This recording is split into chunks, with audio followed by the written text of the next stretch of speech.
Howdy. Welcome to Sunday School with Miss Wesley. I am Miss Wesley, of course. And this is my lovely assistant, Sweet Pea. She's making her brief appearance. She'll be gone in a moment, watch. Anyways, I'm so glad that you clicked on this video and are looking to further your knowledge in the Bible. Whether you are a beginner, intermediate, or experienced, I hope to help enlighten you in your quest for knowledge.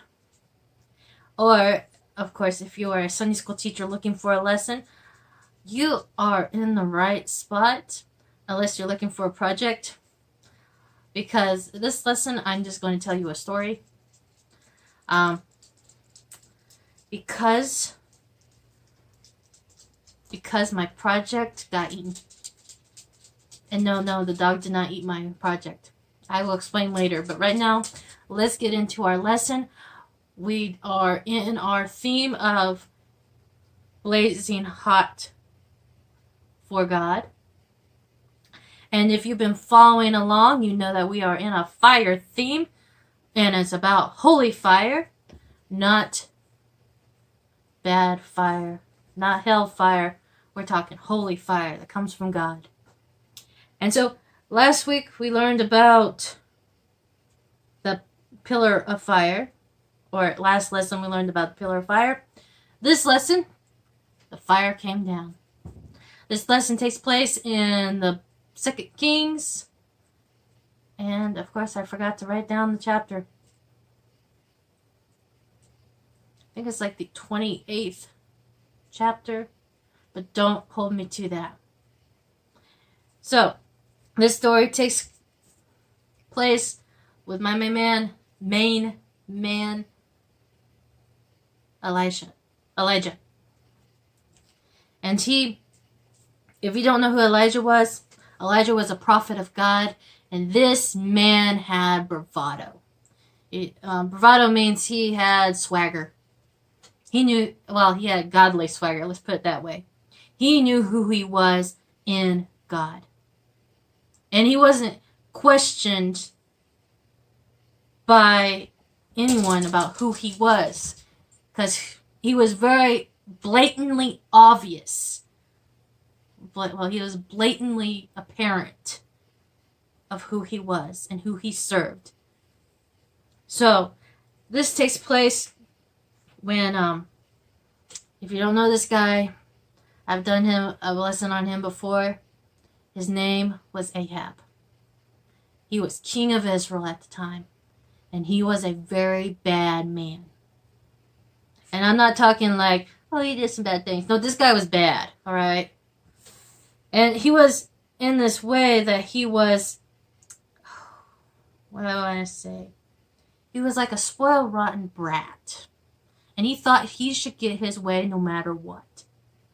And this, as he grew up, this became the norm for him.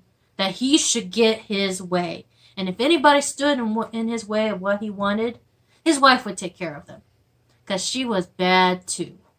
She was like evil. And her name was Jezebel.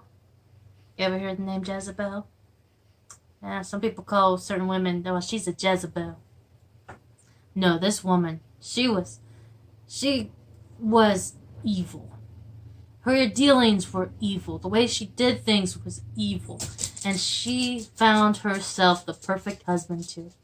These two were like Bonnie and Clyde.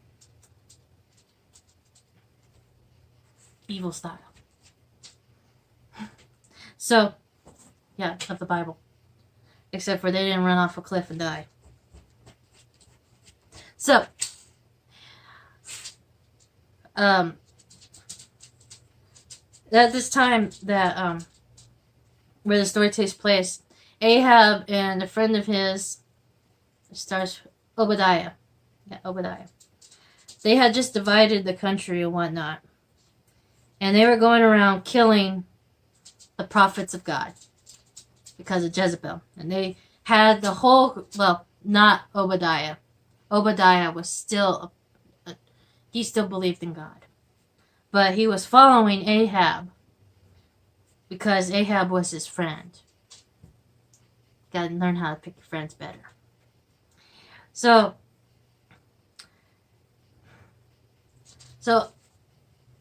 they had made the children of Israel, as well as themselves, they were serving Baal. He was a god of fire. And they would serve him, and they would do all offerings and things to him instead of God. And they had the children of Israel worshiping this fake god too. And so the children of Israel didn't know who to serve. Do they serve Baal, or do they serve Elijah's God? Elijah's God. So Elijah decides to take on Ahab. Well, kind of. So Ahab hears that Elisha's coming to see him. And Ahab starts freaking out because he thinks Elijah's coming to kill him. And first one Elijah sees is Obadiah. And he comes to Obadiah, and Obadiah says, "Do not kill me. I have been saving the priests. I have them hidden." Elijah said, "I'm not here for you. I'm going to go see Ahab." So he goes and sees Ahab. And Ahab already thinks that Elijah's there to kill him. So Elijah gets in there, and Ahab, instead of being scared, he says, "Well, aren't you the one that's troubling Israel?" Yeah, he did that. He cast off everything that he was doing onto Elisha. He said, I'm innocent here. It's all your fault.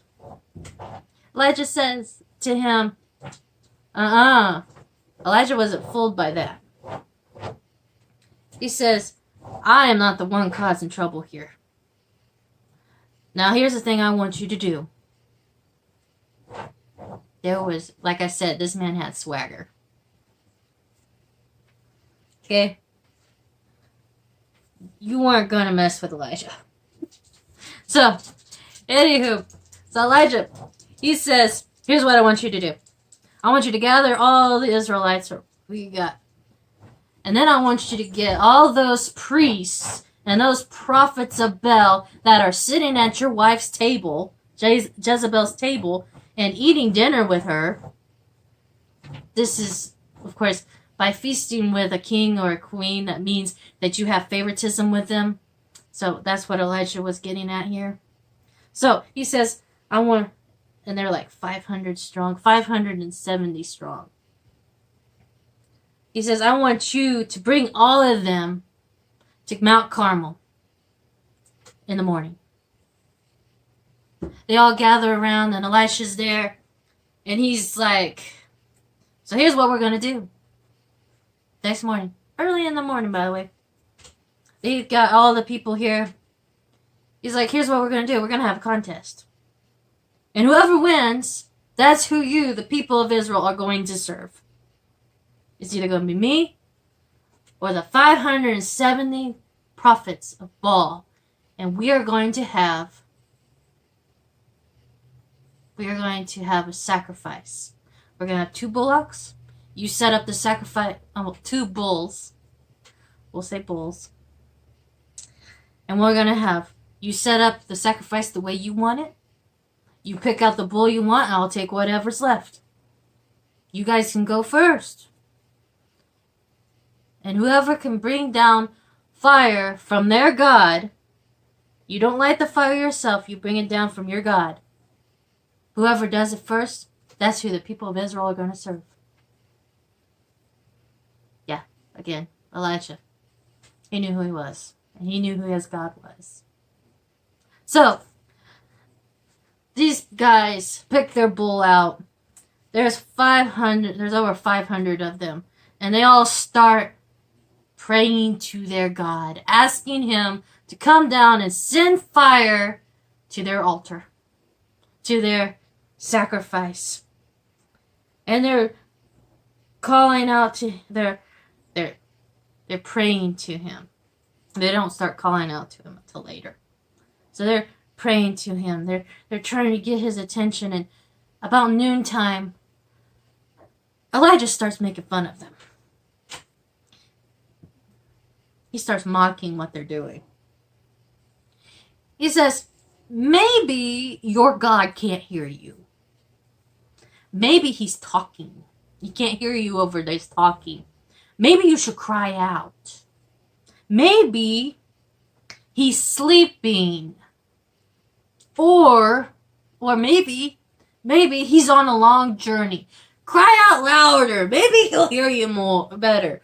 Come on. So they start wailing and start really crying out to their God, trying to get his attention. And it got to the point where they start cutting themselves, trying to get this fake God's attention. They start cutting themselves. Blood gushed from them, and they couldn't get their God's attention. So it started getting close to evening time. And so Elijah says, that's it. Clean this up. It was his turn. So Elijah sets up his fire, his altar, the way that God would anoint it. And he set it up. He got 12 stones, each for the tribes of Israel. And he set up his altar.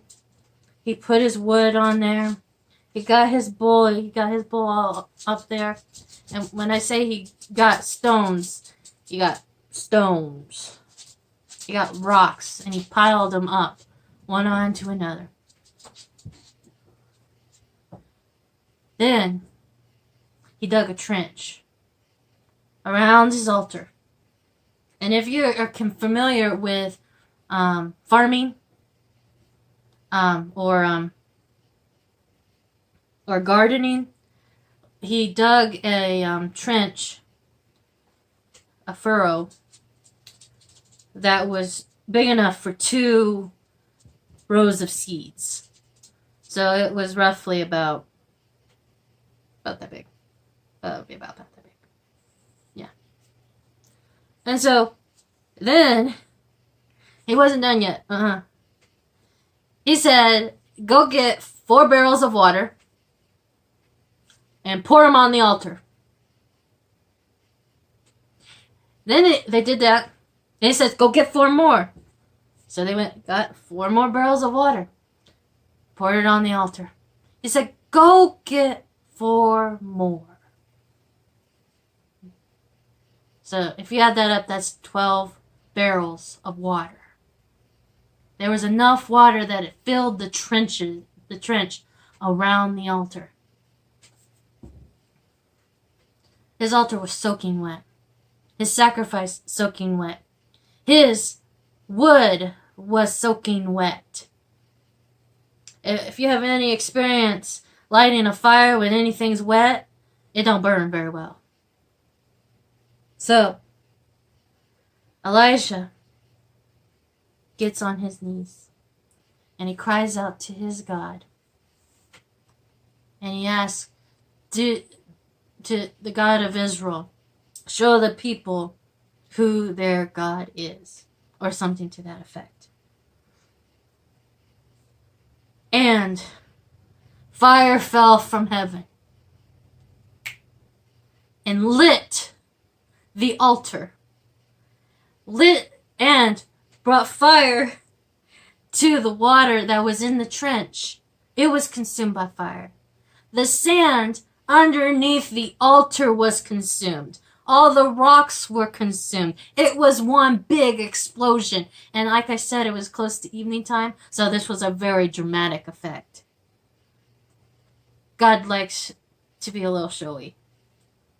I think he has every right to do it, Let him show off. So in that moment, Israel knew which God was real and which one was fake. And it just took a man standing up, one man standing up against evil, with his God behind him. Well, no. God don't stand behind him. God is with you always. I think we think of God standing next to us. No, God is with us. If anyone can show that God is with you, it would be Elijah. The things that man did, if you never read what Elijah accomplished, is amazing. And the fact that his predecessor or his mentor had a double portion of what Elijah did, I mean, that's amazing.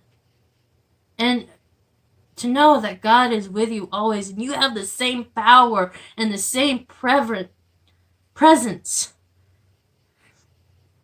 as Elijah, I think we need to start looking at ourselves a little differently. I think we need to look at our God a little differently. We need to realize just how much power God has and how much he gives to us. If we have all keys of the kingdom as saved children of God, then we have mighty, mighty, mighty forces with us. If Elijah, one man, can stand against evil, I think that we, as children of God, can stand together and say no. It is time we were a little brazen.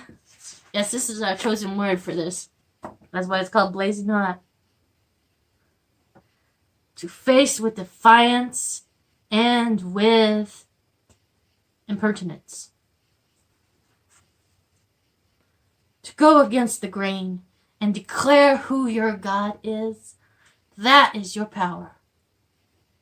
Well, no. You have more power than just that. But we take God for granted and take that we're so small. When we are powerful, when we are with God. Just like Elijah. It only takes our belief and how much we let God in control. See, Elijah let God completely in control.